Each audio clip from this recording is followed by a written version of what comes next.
فيديو سريع كده عن النتائج الاجتماعية بتاع البنك الفيدرالي.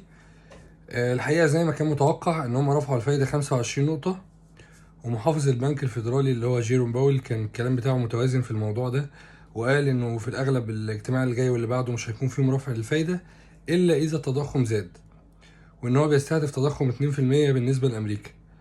طبعا كلام 2% ده يعتبر كلام مش منطقي قوي، لكن نقول انه ممكن نوصل ل 4% او تحت 4% بشوية زي ما كنا اتكلمنا او توقعنا قبل كده. اللي يهمنا في القصة دي هو الذهب. بالنسبة لي الذهب بدأ يتحرك من امبارح، من أول امبارح بالظبط، من 1998 دولار الأوقية دلوقتي طالع لحد 2040 دولار الأوقية، يعني كان في حوالي 2.5%.